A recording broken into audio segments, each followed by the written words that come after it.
कई ऐसे मौके आते हैं जब हमें परेशानियों का सामना करना पड़ता है।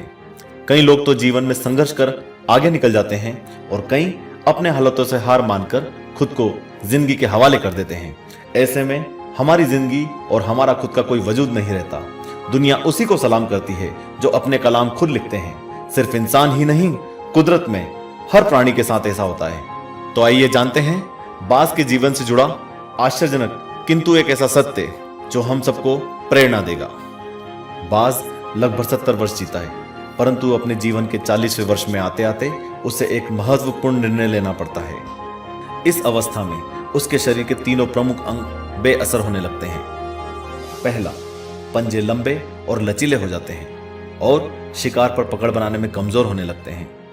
दूसरा, चोंच आगे की ओर मुड़ जाती है और भोजन निगलने में मुश्किलें पैदा होने लगती हैं। तीसरा, पंख भारी हो जाते हैं और सीने से चिपकने के कारण पूरे खुल नहीं पाते हैं, उड़ाने सीमित कर देते हैं। भोजन ढूंढना, भोजन पकड़ना और भोजन खाना, तीनों प्रक्रियाएं अपनी धार खोने लगती है।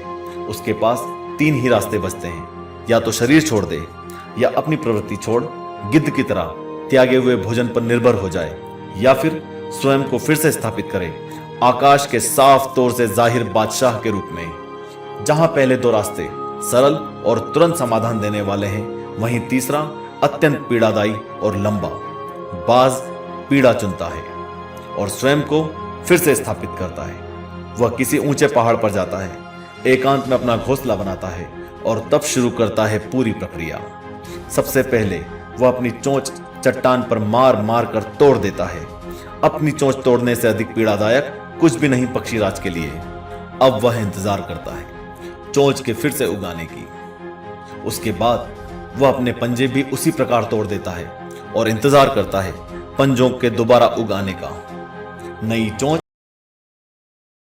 वह अपने भारी पंखों को एक एक कर नोच कर निकालता है और प्रतीक्षा करता है पंखों की पुनः उगाने का।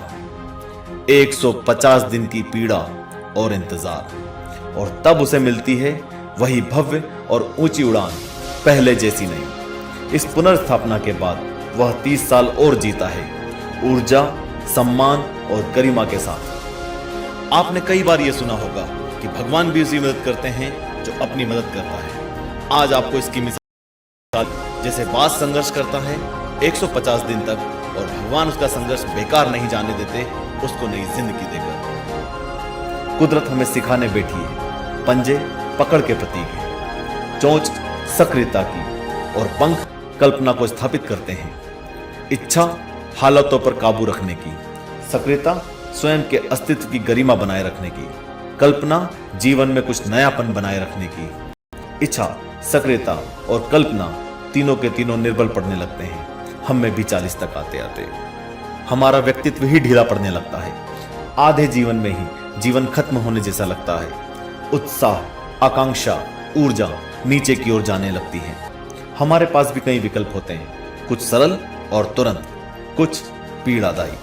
हमें भी अपने जीवन की मजबूरी भरे अति लचीलेपन को त्याग कर काबू दिखाना होगा, बाज के पंजों की तरह। हमें भी आलस पैदा करने वाली वक्र मानसिकता को त्याग कर ऊर्जा से भरी सक्रियता दिखानी होगी, बाज की चोंच की तरह। हमें भी भूतकाल में जकड़े अस्तित्व के भारीपन को त्याग कर कल्पना की आजाद उड़ानें भरनी होंगी, बाज के पंखों की तरह।